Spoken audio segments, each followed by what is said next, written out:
I've been asked to kind of set the tone for the day, and I have seen many of the speakers who are going to be talking today many times, and I have to say that this really is a great collection of really cutting-edge ideas, people who are poking at the edges of everything that's going on in the entertainment business at this moment.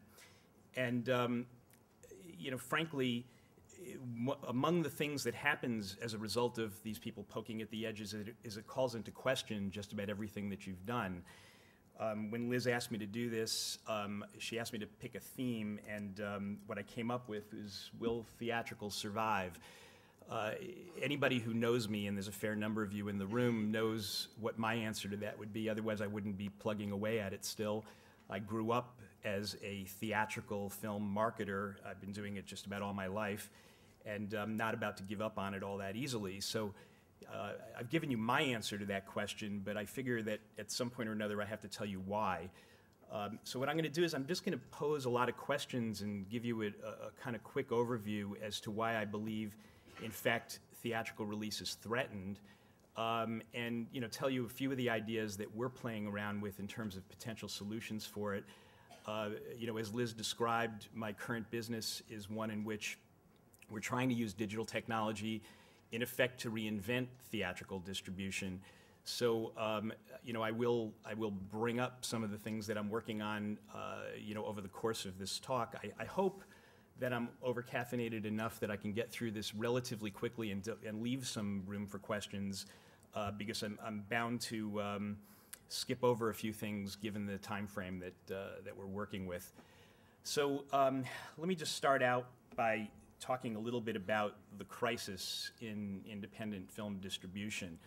I doubt that the general public sees this crisis that I'm talking about here, in any sort of shape at this moment, given the fact that on the surface, if you look at what's going on at the box office, it would appear that Hollywood, at least, has overcome the malaise of a couple of years ago, and in fact, box office is setting new records. And if you look at the latest grosses on any given weekend, there doesn't appear to be a huge problem.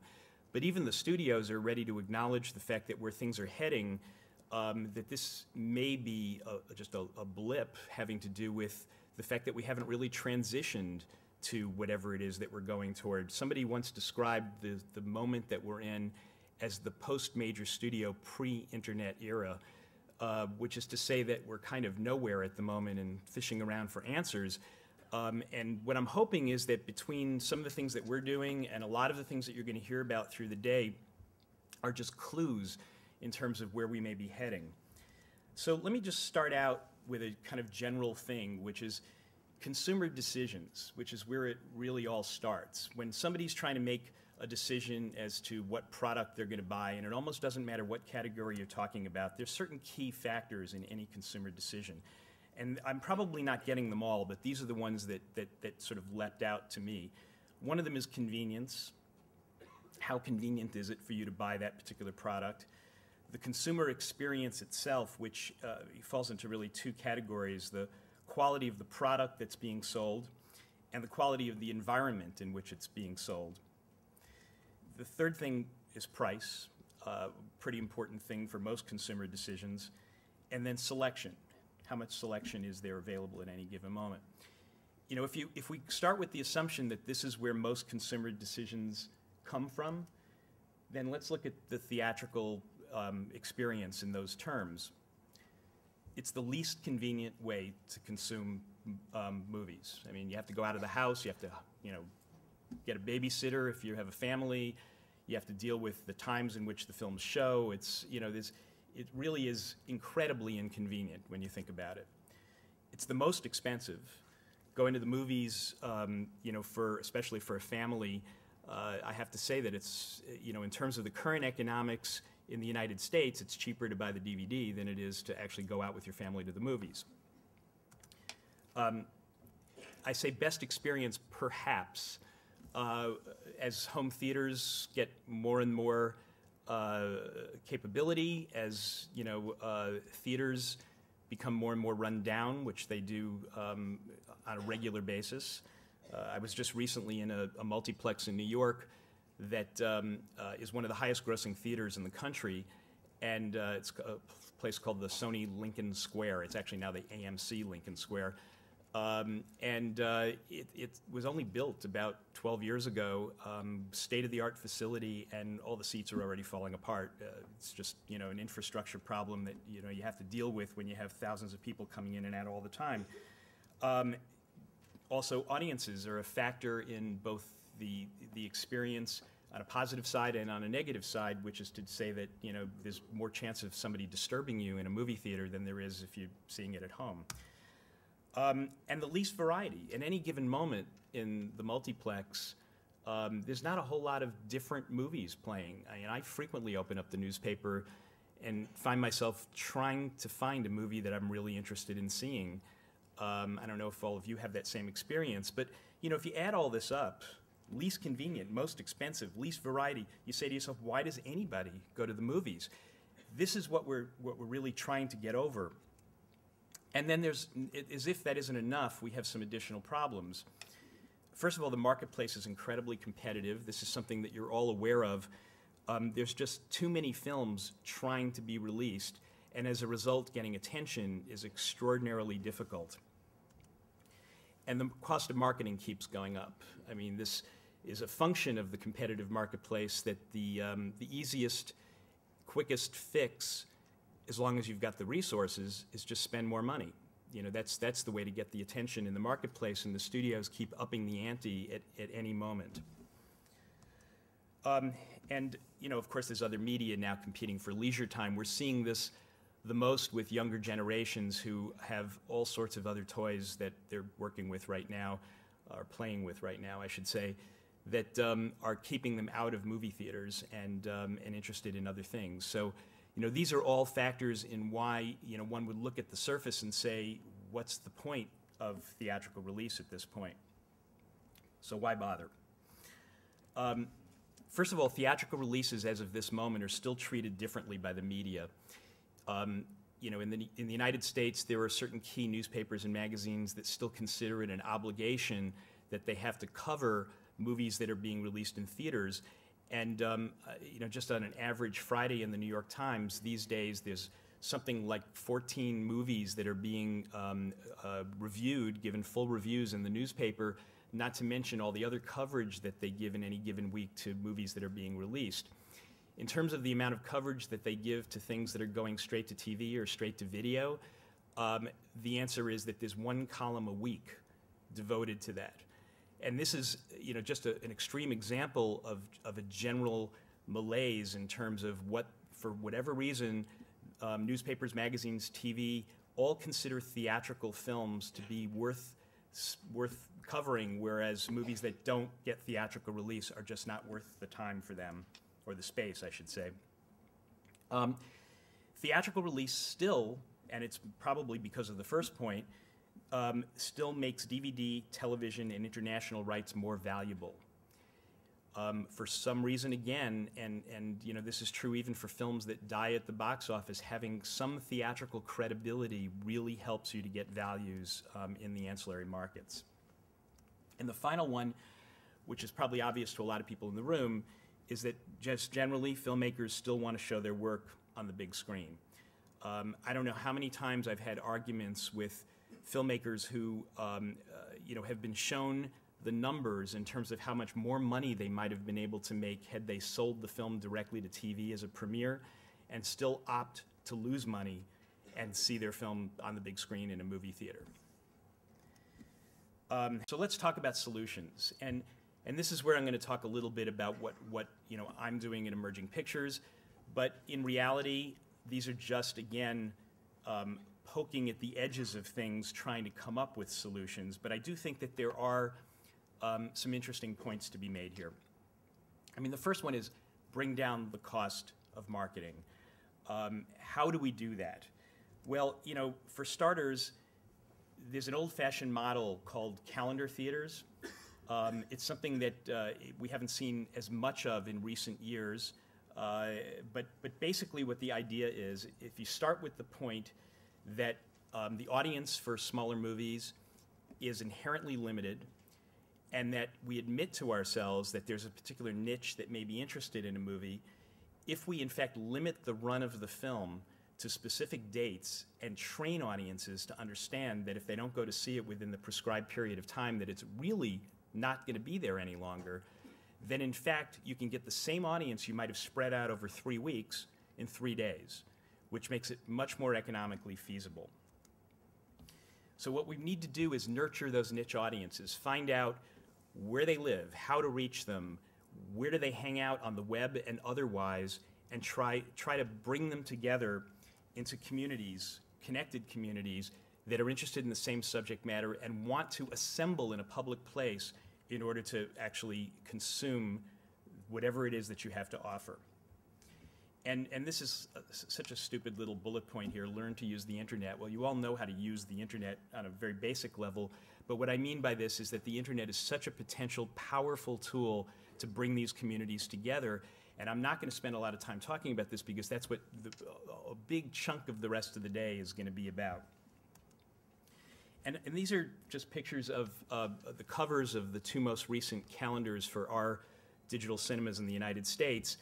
And it's just there to illustrate the point that in any given month, if you lay it out and tell people that they're going to see specific things on specific days, then in fact there's a much, much better chance that they're going to actually stick it on their calendars and come out to see the movie. I'll actually show you what the insides of these things look like in a couple of minutes. Okay, so theatrical solution number 2, more variety of programming. Let's get people used to coming into movie theaters who are not used to coming into movie theaters. Mix it up a little bit. You know, the fact that I talked about before that the selection of films available at any given moment is pretty paltry. You may be slightly spoiled because you live in London. I have the same experience living in New York. We get way more movies than most of the rest of the world does. And there's an opportunity to provide much more varied, much more interesting programming than we are right now. I'll talk about a couple of models of this. Event-oriented releases. And what I mean by that is that a film that may be about to be released on DVD in some remastered form, like, you know, they're about to release yet another version of a remastered Blade Runner. I don't know if you're aware of that. This might be the 4th or 5th version of it. But this one is really the definitive version. You know, they're showing it at the Ziegfeld Theater in New York right now, which is one of the real, you know, showcase theaters where, you know, it's on a huge screen and where people have a reason to come out and want to see it. You know, this is the sort of thing where, you know, I would advocate that if the idea is to promote the DVD release of something like this, that when we're dealing in digital format and 35mm prints are no longer necessary, you know, why not do a one-night-only event and have it be in as many places in the country as possible, and make it into something that's being talked about as a result of the kind of stunt of releasing it that way. Those sorts of things will get people into the theater, give you the opportunity to hand out those calendars, and to make people interested in making a habit of coming to the theater to see the kind of varied programming that you're offering. One model that we've been experimenting with is the idea of a syndicated film festival. We've been doing this with thematic festivals, meaning that we wouldn't take the London Film Festival and show it in New York. That seems a little weird. But what we do is things like a Latin film festival or a gay film festival, or you know, we have a festival called Undiscovered Gems, which is films that have been hits on the film festival circuit around the world but have never achieved theatrical release in the United States. And when we call it syndicated film festivals because we take these packages of films, in essence, and instead of just floating them around the country with 35mm prints, which means that it'll take a year to get to all the various places that it would get to, we can reach a critical mass by having it be exhibited digitally and therefore in all of these cities around the country at the same time. So in effect, it becomes a national festival. And we've even done things like have audience prizes that are voted on by festivals all over the country so that they really feel like they're part of a festival, that it's not just tuning in from afar. I already talked about this, the tie-ins with DVD or TV releases. I'll give you a couple of examples of that in a minute. Better extras than DVDs. I mean, what do I mean by that? There's certain things that can only be done live that make things much more exciting. And you know, one extra that I really enjoy is that most of our theaters actually serve alcohol, and that's, you know, something you can't provide in a DVD. Although I suppose you could buy it separately and use it at the same time, but I haven't seen it packaged together yet. There is the idea of you know, Q&As, which you're used to if you're a film festival audience. But what about live Q&As that take place in 30 locations at the same time via something as simple as Skype or iChat or something along those lines?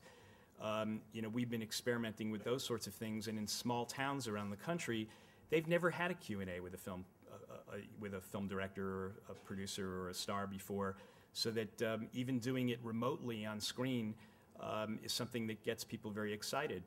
And we've also discovered that having speakers that are not necessarily involved with the movie, but rather people who just are involved with the subject matter of the movie to talk about the film and just lead a discussion afterwards is an attraction to a large number of people. We did this event where we had a live feed of I believe it was a solar eclipse from Antarctica. And it was just the way the timing worked out, it was something like 10 in the morning Eastern time, and it was really, you know, much later in the rest of the country. And we got pretty huge crowds, and what we had was local meteorologists from, you know, from each city where this was going on in come and talk afterwards about, you know, what a solar eclipse is, and people were applauding the penguins, and it was a lot of fun. So this emphasis on live interaction is, you know, in a way, our equivalent, if you think about the fact that in the music business, you know, where the revenue model is shifting is toward the fact that live performances is where people are going to be making all their real money, and that the DVDs in effect become, or sorry, the CDs or the digital files or whatever they are, become the way of promoting the live music, which is, you know, it's very interesting how suddenly live, which is the one thing you can't pump through the internet with, you know, or, you know, an actual person in the room yet, you know, that's something that still is a very big attraction. So this is just an example of the inside of a sample calendar in which you can see some of these things going on. You know, if you notice the actual feature films that are in release that are included here, most of these have distribution in the United States, but most of them are actually being handled by much smaller independent distributors. They're not being handled by the major studios. There's a little bit of an issue dealing with the studios, but I'll talk about that in a minute. But these are all, you know, just about every independent distributor in the United States at this point is servicing our theaters digitally.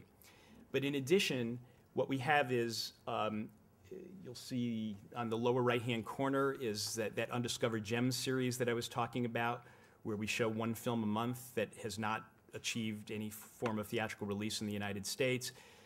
We've set up a competition that's sponsored by the Sundance Channel. Oh, actually, I'm sorry. It's sponsored by Sundance Channel. I've been trained not to put the article "the" in front of it because they don't use it.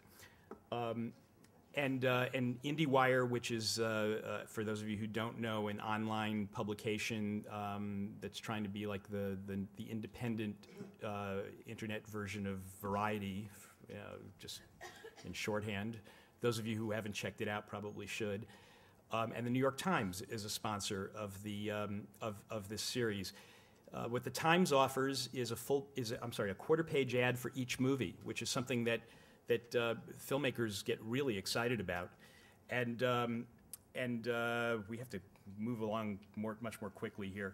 But anyway, the prize winner is actually going to win a real theatrical release, and it's voted on by the audiences in all the locations where this is being done.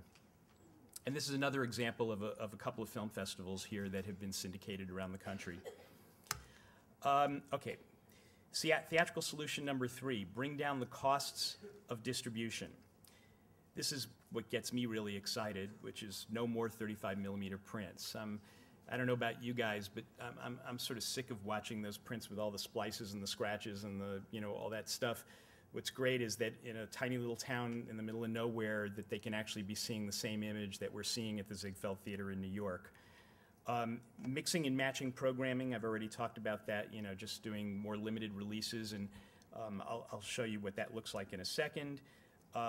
New release patterns. I just want to point out that everybody keeps talking about how the lack of 35mm prints is just a money-saving thing, but it's really about the fact that it frees us from this proposition that a theatrical release means 7 days a week, 5 shows a day, or whatever it is. Suddenly, it gets very easy to mix and match programming all day long to your heart's content. And one of the biggest issues in the competitive age that we're living in is how long can you stay in a theater and actually get word of mouth going to get your movie going even further. I can conceive of a release pattern where somebody would release a film theatrically and it would be every Tuesday night at 8 o'clock for months until word started catching on that movie, and you could actually maybe add an extra show and keep building it that way. That release pattern would make no sense whatsoever if you had a $2,500 asset sitting there. So this could potentially mean wider releases for smaller movies. You can go out much more broadly because the incremental cost of an additional theater is so much less, and shorter event-oriented releases, which I've already talked about. And it also is the opportunity to cut out the middlemen. Another thing you're going to hear about a little bit later on, but the idea that it doesn't require as much infrastructure to actually send things out this way as it does through the traditional theatrical mechanisms. And so therefore, the complete notion of what a distributor is and what a distributor does is up for question. So very briefly, quick glance at what the calendar grid looks like, which is that in our theaters, they're single screens, they're single screens, and yet we're booking it as if it's a multiplex. Different show times for different audience parts. It's almost more like a network type programming situation than it is a traditional movie theater model. Okay, we're getting close on time here, so I'm going to rush through this a little bit. Theatrical solution number 4, bring down prices. This is probably a controversial notion. The truth is that, if you looked at that grid at the beginning about all the problems with theatrical, it makes no sense whatsoever that the place where you have the least selection and you have the least convenience would also be the most expensive. And I've been playing around with models where theatrical movies may eventually become completely free and sponsor supported. And especially when you consider the fact that TV is heading in the opposite direction, which is that it's actually heading toward you paying for everything, it might be a very interesting, complete paradigm shift. And then solution number 5, washing the windows. For those of you who are not familiar with it, this is a very quick glance at what the current life of a theatrical film is, with very prescribed windows of when certain things happen. This may be different from territory to territory. This is the way it is currently in the United States. There's a lot of experimentation going on with this. For those of you who are not familiar with these models, but IFC First Take is a company in the United States that's doing theatrical and VOD day and date, and it's been a very successful program with most of the revenue coming in on the VOD side. There's this film, Bob Dylan, No Direction Home. You may be familiar with it. Marty Scorsese directed it. It was made for public broadcasting in the United States. And we released it nationally in the United States for 1 day only. And then the DVD and the PBS showings happened several days later. It was enormously successful for everybody, I might add. And then finally, there's this company called HDNet that's been experimenting with the idea of there being no windows and allowing consumers to decide completely what direction they want to go, exactly how they want to get the product. To date, it hasn't been enormously successful, and I would venture to guess that part of that has to do with the actual films that have come out under this program so far. So what's the holdup? Let's talk about the Hollywood DCI standard. This is, Hollywood has gotten together, as you may have heard. They have created a specification for digital cinema. I'll just throw these up on the screen and you can take a look at it for yourself. But these are impediments to lower budget independent films using this technology that's available to us today. I had a film that I produced that was selected for the Venice Film Festival this year. And at first they wanted us to do a 35 millimeter blow up, which we priced out at about $35,000 to do the blow up, and then we first had to make some prints.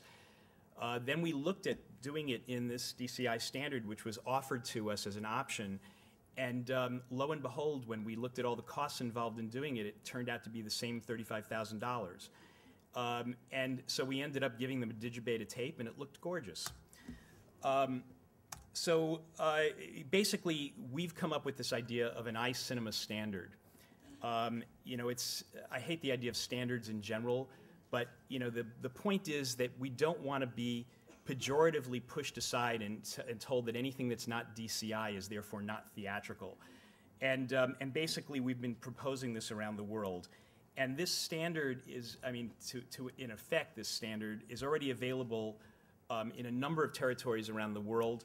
It's very different from what the studios want you to do. The projectors are way less expensive. And, you know, in fact, these prices that I have up here are already outdated. They're less money than this at this point. And then in terms of the encoding methodology and the way that the files are transported, it's incredibly inexpensive, incredibly easy, and it exists now, and there's no reason why we should be held up. This is just a quick map of our locations around the United States, completely useless information here. And then I just want to quickly say that you know, where I'm coming from is that with the advent of digital distribution, there's simply no excuse for distributors to justify the current economic model. They take way too much money out of the equation, and they try to justify it by making it look like rocket science, when in fact there are ways that we can get our movies out a lot more inexpensively. One final point, I'm going to skip over a lot of other stuff here, is just that I don't know how many of you are familiar with the filmmaker John Sayles. You know, he's a longtime independent filmmaker by choice. He makes a lot of money writing screenplays for Hollywood, but in reality, when he makes his own movies, he does them fiercely independently.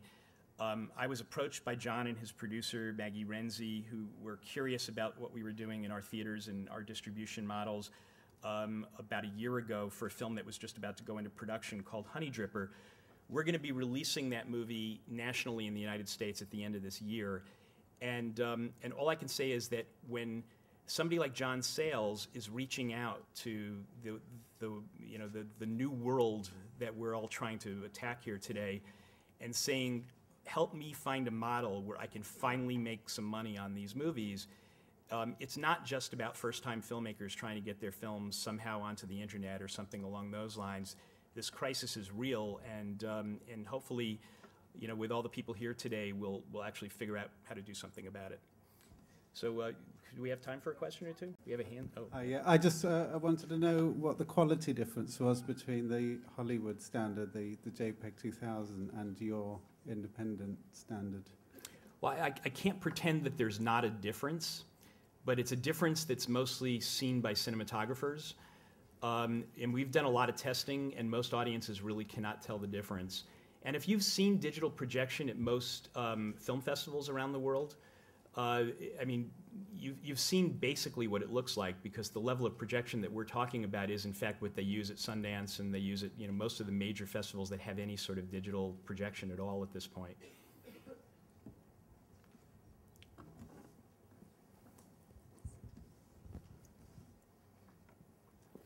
Can you see a pattern emerging in the kinds of films that we'll still see on big screens, and the kinds of films we'll be, you know, seeing more in home theaters and well, I mean, my theory about this is that I think that the theatrical business is going to bifurcate into two completely separate businesses, which is actually kind of where we were at 30 years ago. And I think the studio business is going to, in the one attraction that they've got that they're going to keep pushing the limits of, is this event mentality. And I think that the line between a Hollywood movie and a theme park ride is going to rapidly disappear. You know, we may get, you know, things like movable seats and, you know, things tickling your rear while you're watching the movie and stuff like that. Certainly 3D is going to be pretty big in the not too distant future.